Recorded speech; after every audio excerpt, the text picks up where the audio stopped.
So, welcome you all to the final day of our 10-day Python Masterclass. So, first of all, congratulations on making it this far. Over this past 9 days, or yeah, even we have uploaded extra videos. So, we have learned everything from Python basics to the object oriented programming. Today we will complete our second part of our OOPS journey by learning the four main pillars of this object oriented programming.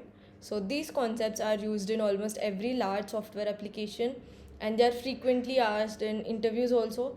So by the end of this class you will understand how professional Python developers they design the software.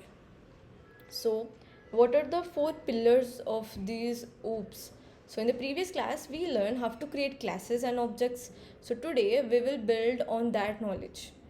See, object oriented programming it's based on four important principles, that is inheritance, polymorphism, encapsulation, and abstraction. Now, think of these as the four pillars supporting a building. If you understand these four concepts well, you will have a strong foundation in these OOPS concept.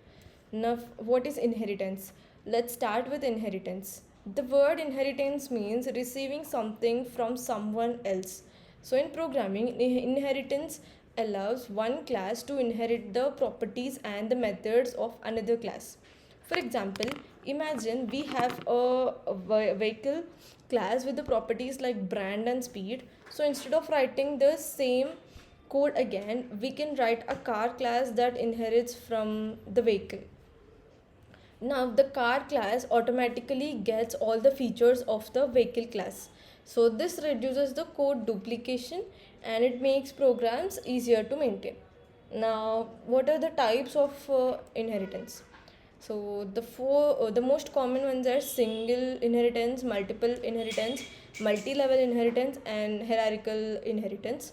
For beginners, single inheritance is the easiest and the most commonly used. We'll understand the other with the simple diagrams, so you'll know. So you know they exist. So and even if you don't use them immediately now, so this is single inheritance, one child from only one parent. The multiple inheritance, one child from the multiple parents. This multi-level like for example this is grandparent and parent and to the child chain. Hierarchical inheritance means multiple children from a single parent. So each inheritance defines a different structural relationship between the classes, and we have to choose the right type based on how your object relates to this real world. So this is inheritance. We will do problems related to this later. First we will complete this theory part. Now comes the polymorphism. So the word comes from two Greek words meaning many forms. In Python, polymorphism means the same method or the function can behave differently depending on the object using it. For example, different animals can all have a sound method, but a dog barks, a cat meows, and a cow moves. So they are different. So the method name is the same, but the behavior they does that changes. So this makes our code more flexible and reusable. So next part comes the method overriding. So method overriding is closely related to this polymorphism. Suppose a parent class has a method called display, and if the child class defines another method with the same name, then the child class version replaces this parent's version. This is called as the method overriding. It allows the child classes to customize behavior while still inheriting everything else from this parent. We will do some examples related to all these. Then what is the super keyword? Sometimes even after overriding a method, we still want to use the parent classes version only. Then this Python provides the super function for this purpose.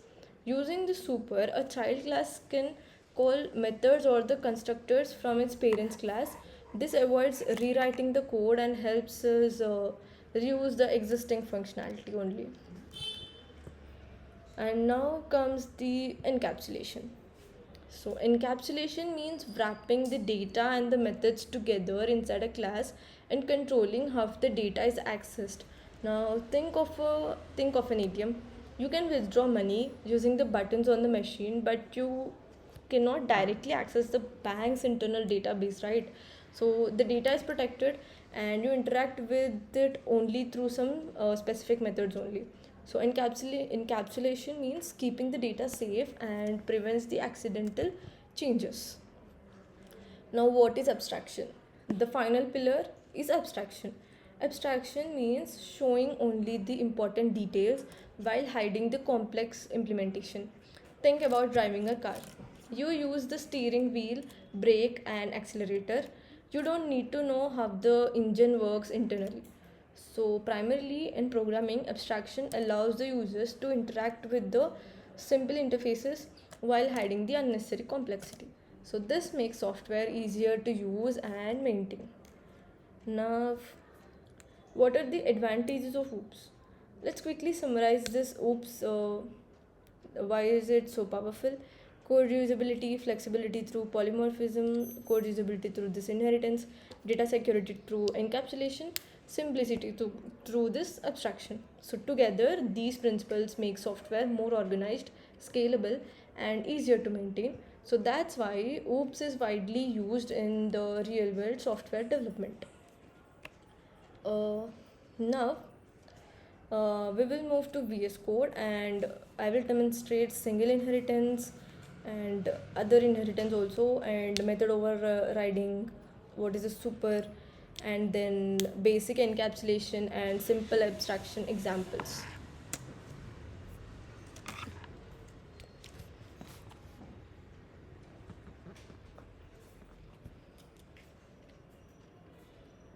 Daddy అమ్మా ఆపమంటావా? ఎంతసేపు చెప్పావు అసలు? అమ్మా ఆపమంటావా కానీ లేకపోతే ఎంతసేపు చెప్పావు? చెప్పచ్చా?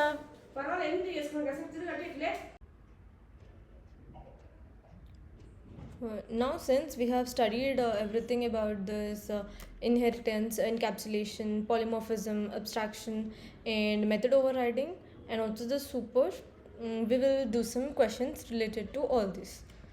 Now, here we will do a question related to single inheritance. We have to create a class named vehicle with a start method, and then we have to create a class named car that inherits from this vehicle, and we will call this as the inherited method. Okay, so first we will make a class. The name of the class is vehicle, and then a start method, and then you have to print vehicle has here we'll write that vehicle has started, and then we will create one more class here, and we will name it as car, and then we will inherit vehicle here. That's it. Okay, this is a wrong spelling, capital V. Then here they didn't mention to do anything. If they mentioned anything, then we will we can take names like this and print like this, but here they didn't mention to do anything. They just said to inherit, so we'll just inherit, and then there's nothing to do, so pass, and then we'll create an object called car, and then we will print this using the method. So yeah, vehicle has started. Now we will move on to our next question, which explains the parent and the child methods. We have to create a parent class called as animal and a child class called that is dog. Give each class its own methods. Like we have to create a class called animal. We have to give their own methods, so we'll give some method like this, and we'll print that animal is eating something. You can write something, and like you can write anything, and then one more class for a dog, this said, and it has to inherit the animal. Then here we'll write one more method, bark and self. Then just print that dog is barking. That's it. We'll create an object for the class dog. It's dog and dog eat. We'll use this method and we'll use here. If you observe here, you can see that we created the object for this child class, and this child class has inherited the parent class. So we don't need to make an separate object for this animal, that means the parent class. You can directly access the methods of the parent class using the child class. So using this child class and using the object made from this child class, you can just do this. So the child class gets everything from the parent class and can also have its own additional methods. So this dog object can have both eat and it can also have bark. So when we print, you'll get both of them just by creating only one object for the child class, because the child class inherits from its parent, so it has its own methods and it will also inherit from its parent class. Now we'll move on to our next question, which is method overriding. We will see what is method overriding. Now override a method in the child class. We'll take a class animal and a method sound, and then we'll print animals make sound something. Yeah, something, you can take anything. And class of a dog, and then it inherits animal. And now you can write def, and you will write the same method here. This is an example of method overriding, and you will print dog barks. Like for all the animals, they have their separate thing, right? Like barking or meow, something like that. So here's the object for this child dog class, and through this object only we will take the method, and we named same for both of them. So we'll see what happens here.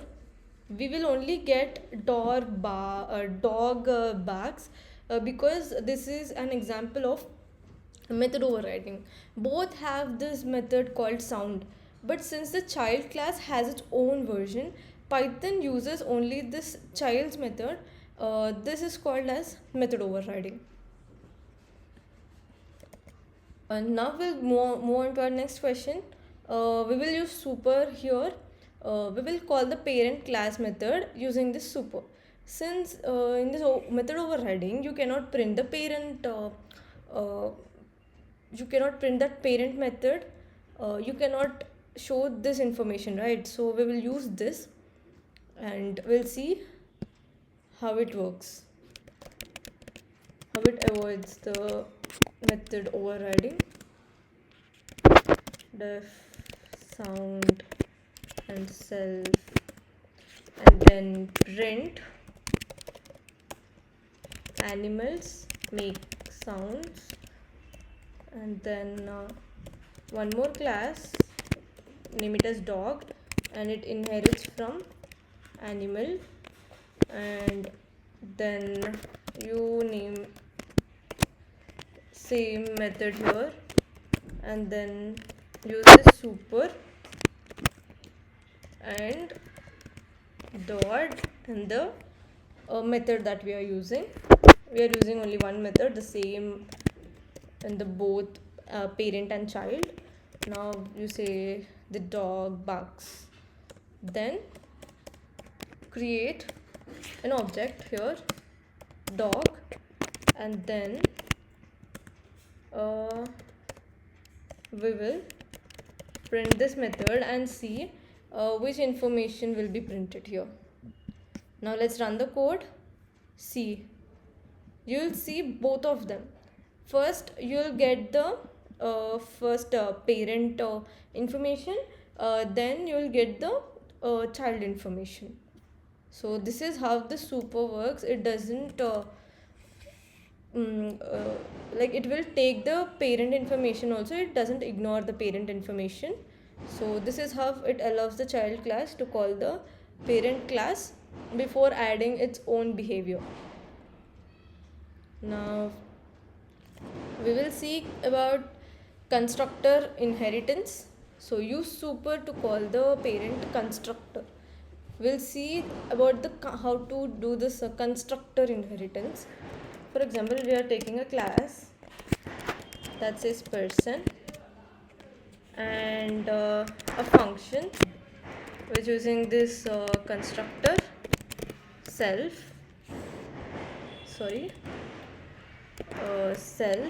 and name. Then self name will be name. We will be giving it a name in the object at the end.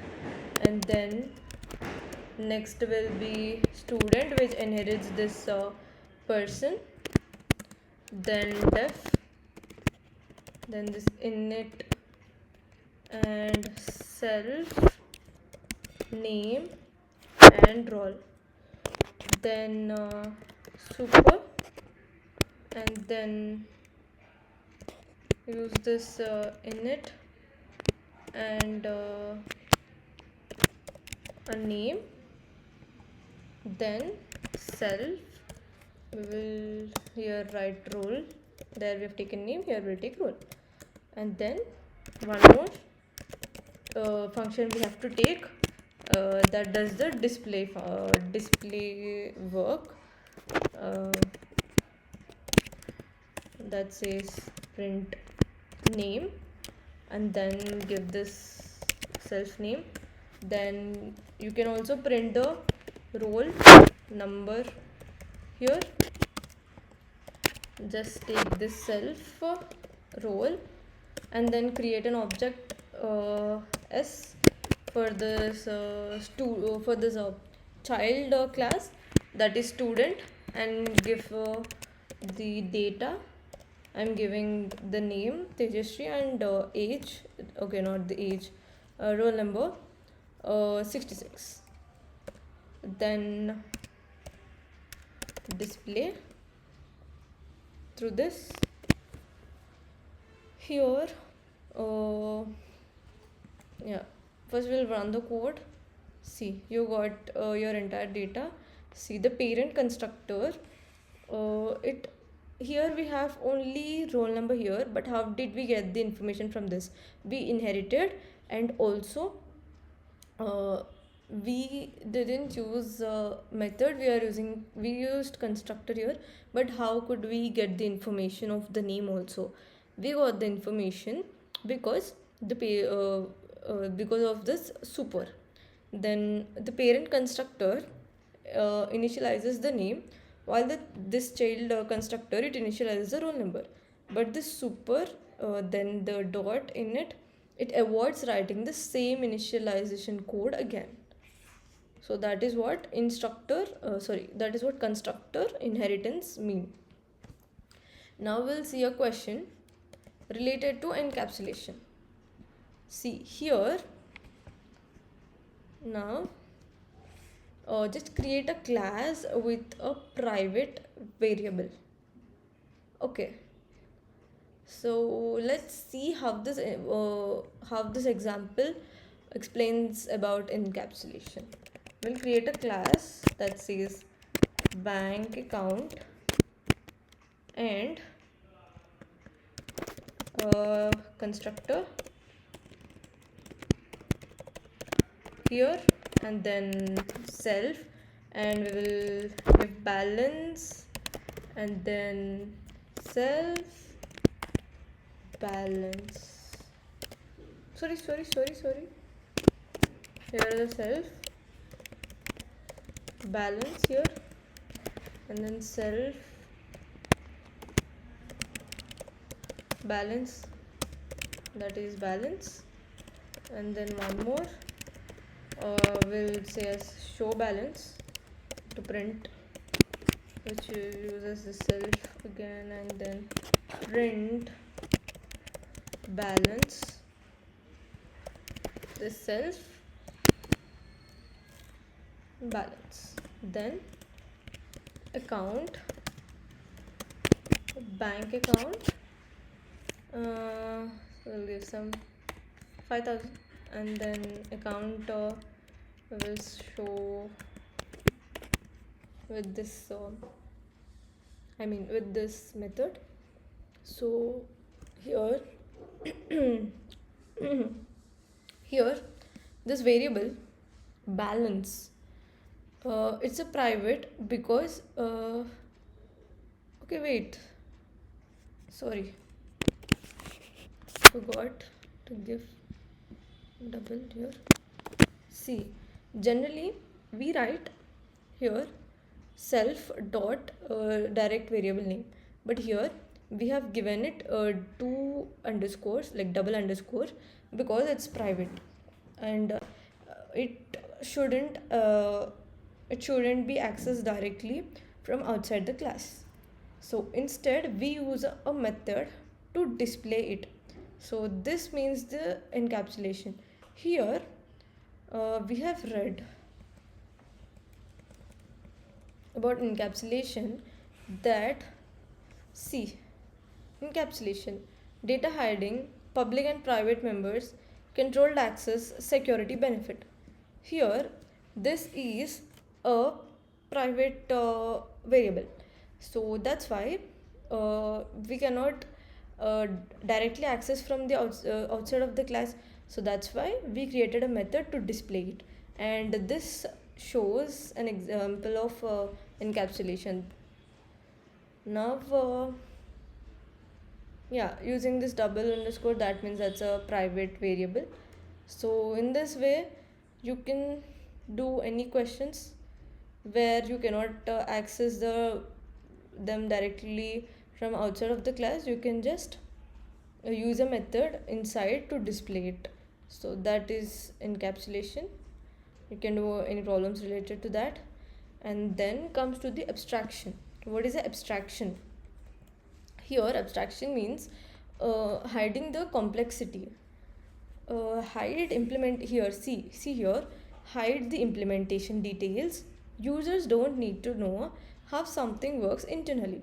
When someone is buying some product, they just need to know how it works. They don't need to know the internal parts, like what all the complex internal parts, they don't need to know that. Now and also this abstraction, it simplifies the complexity. Like complex systems become easy to use, easier to maintain and update without affecting the internals without affecting the users, and show only the essential features, expose only what's necessary through a clean interface. So these are the main points of this abstraction. So we'll see an example of this abstraction. Now create a simple abstraction example using some okay, what is this, an ABC module. So from ABC, import ABC, then actually this is a little part, we cannot understand this. Okay, we'll skip this.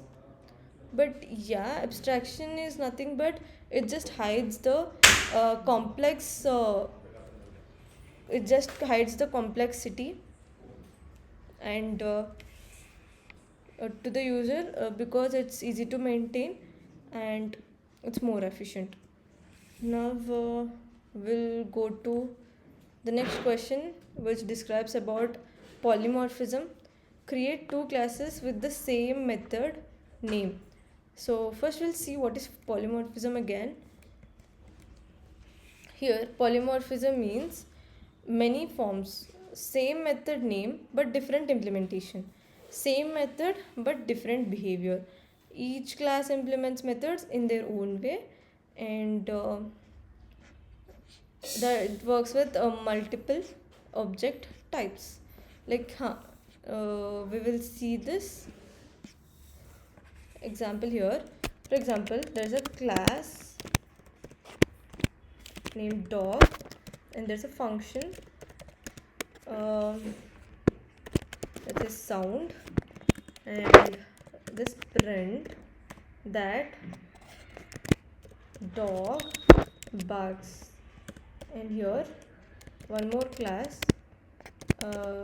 cat, then there is a method for sound and self parameter, and then it will print that cat meows. Then cat meows, then meows. Then we'll create an object for dog, and we'll create an object for cat here. Then for dog we will use this sound, and for cat we will use the sound method. Now each object shows their own methods, and each even though they have the same name, they have their different actions, they have their different behaviors. That is the meaning of polymorphism. Both classes have a method called sound, but each produces different output, and the same method name behaves differently depending upon the object, and this is called as the polymorphism. Now we will move on to our next question. The next question is, create a circle class with a constructor to store the radius and create a method to calculate the area. Here a class named circle, and then a constructor here that has self and radius. Now self radius will store radius, and one more function named area. Here we will print the area,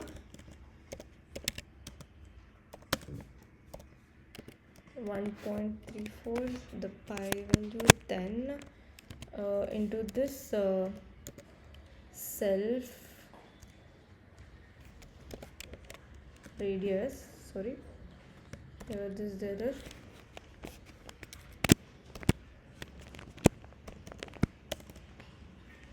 Then again the self radius. This will be clearly visible now. Pi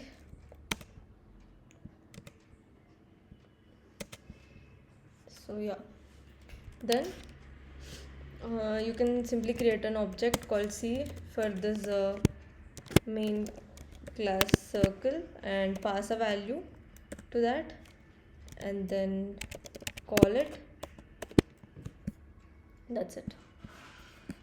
Using that method, here you can find the area of any radius circle you want. Then here the constructor stores that radius, and the area method uses this object's own radius, that is the self radius taken by the constructor, to calculate and to display the area. Now we will move on to our next question, which says, create a book class that stores the title and the author name and displays the details. we'll create a class called book. Now a constructor,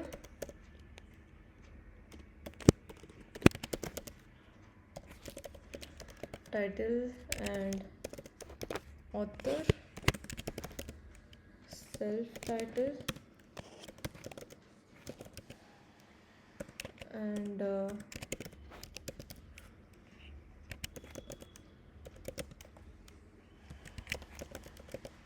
author here, and then a function called display. Here you can just print the title and self title, and in the next line we will print the author, which says self author again here. And now we will create object called book for this class book, and we will give the data. The title of the book is Python Basics, and John something, the author, and then we will display it with the example of the object and the method. So here, yeah, we got the information here. Now each book object has its own title and author. So this display method, it prints the information stored in that object. These are some basic OOPS concept questions. Now we move on to our next question. Okay, it's more or less the same. You'll have many questions related to this OOPS topic in this manner.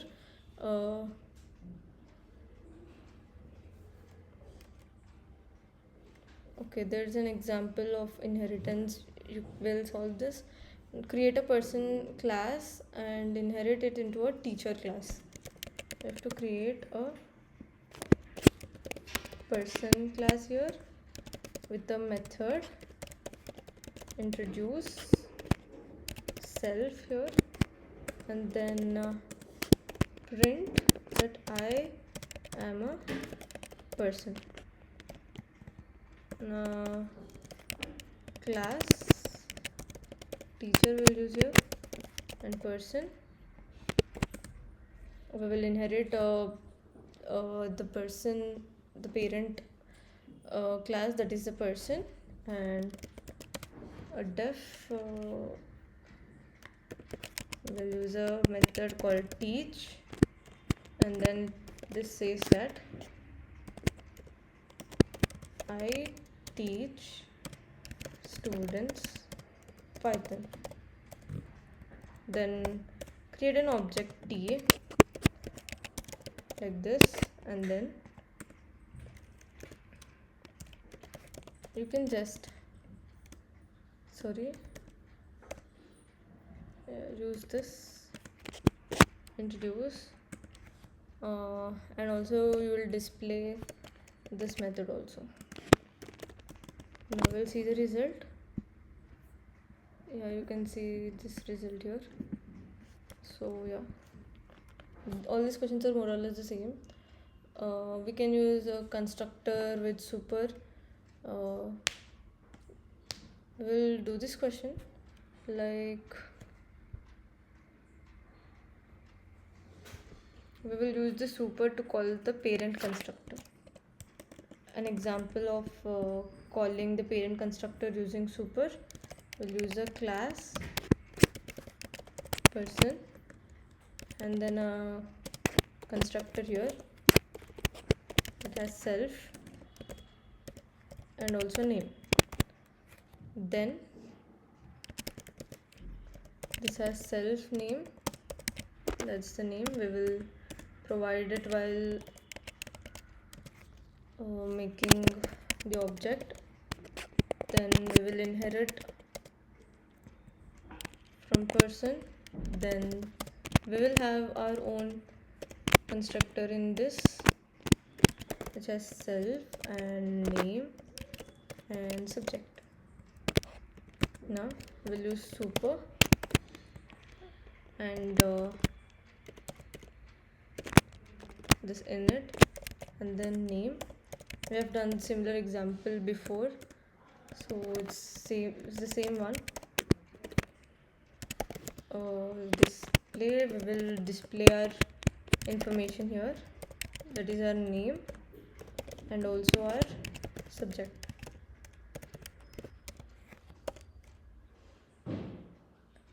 Self name and self subject. Okay, here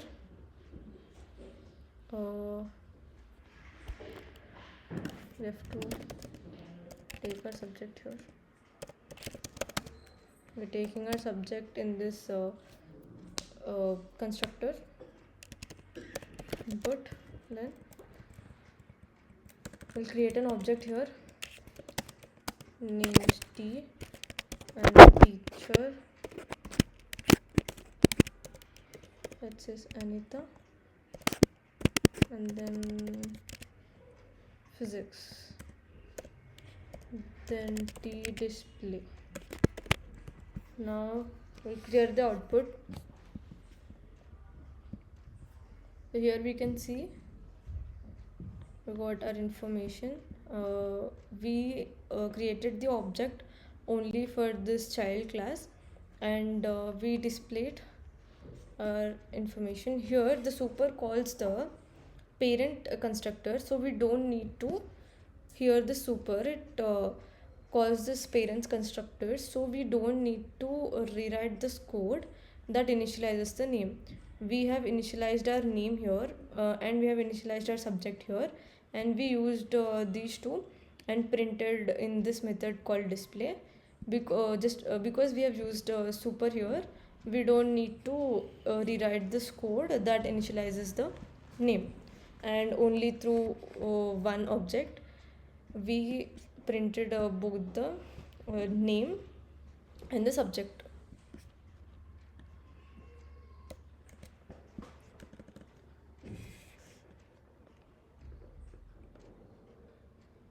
Now there's a question related to polymorphism. Yeah, polymorphism, we saw a question related to polymorphism before, but that is not a basic question, an advanced question. Here there's a basic question, like we'll take a class named bird and a method move, and we'll give a self parameter here, and then we can print that the bird flies, and then we'll take one more class here, let's name it as a fish, and then create a method with the same method name, then print this own information related to this fish, and then we will create two objects for bird and one more object for fish. Then using this object we will print both the methods, and we'll get the information regarding both of them. So polymorphism means same method name but they have different implementation, or same method but they have their own different behavior. And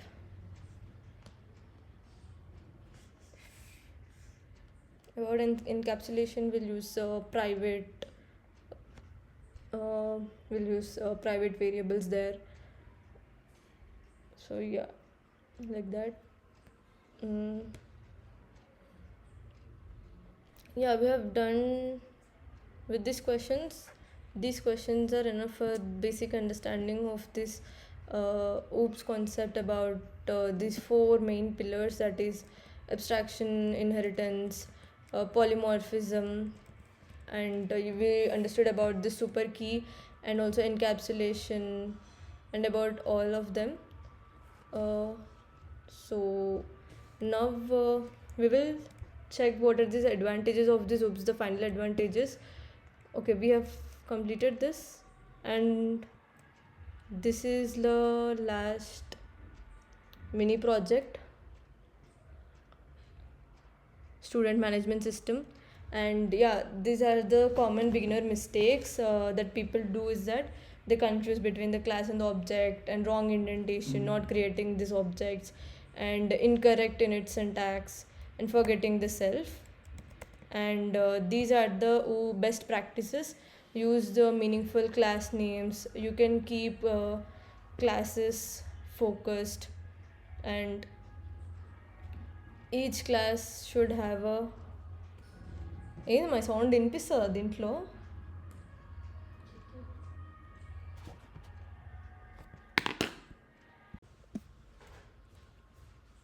So these are the best practices.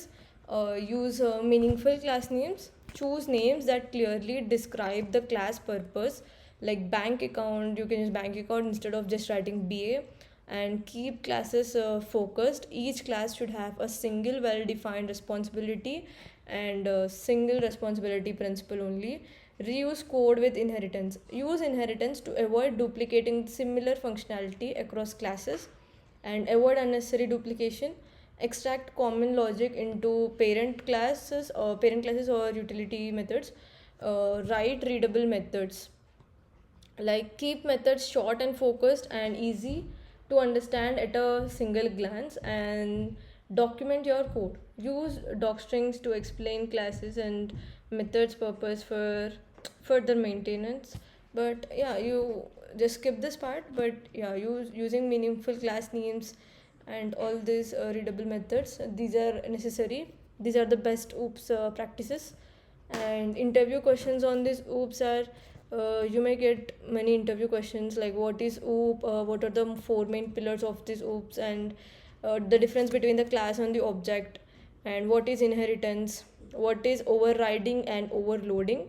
So here overriding redefines a parent method in a child class. Overloading uses the same method name but with different parameters. So this is a difference between overriding and overloading.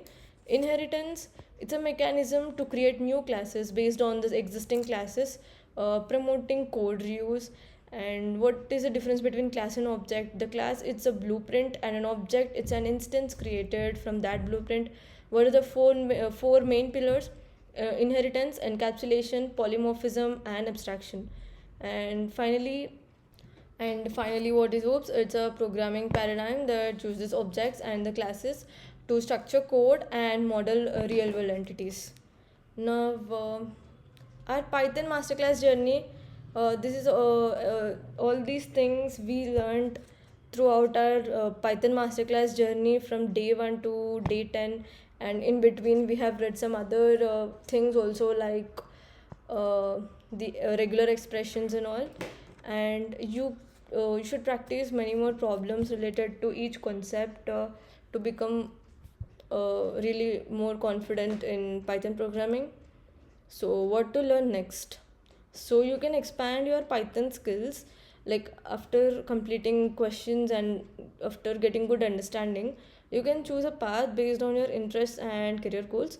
And after this, the if you make more good skills in this Python, then you can take these paths. Like next you can go with data structures and algorithms, or machine learning and AI, automation, web development, and also data science. Because Python, it's the basic skill for understanding all the other advanced skills. And practice challenge, you can build your own projects. Apply these OOPS concepts to real world projects and cement your understanding through hands-on building, like student management system, store, update, and display a student's records with the grades. Or library management system, manage the books, members, and borrowing operations. This bank account system, handle the deposits, withdrawals, and account management. And also employee management system, track this employee details, salaries, and their performance. Challenge yourselves, like implement all these: inheritance, polymorphism, encapsulation, everything we have studied in your projects. And add error handling also, because when you have an error, you will know what is the error, and then you don't need to find the whole code for this error, and that also makes the code and your application user friendly. And key takeaways here. Okay, from this OOPS concept, all these class, constructor, polymorphism, abstraction, object, inheritance, encapsulation, and why mostly OOPS matters and all. These are all the key takeaways from our class. So yeah, congratulations. We have successfully completed our 10-day Python masterclass. So fundamentals mastered. We have mastered the fundamentals of our Python programming from day 1 through day 10. And understood. We have understood object-oriented programming principles, and we have done some real-world applications also. And now it's not over. You have to practice questions related to every concept. Then you are ready to build your professional scalable applications with great confidence.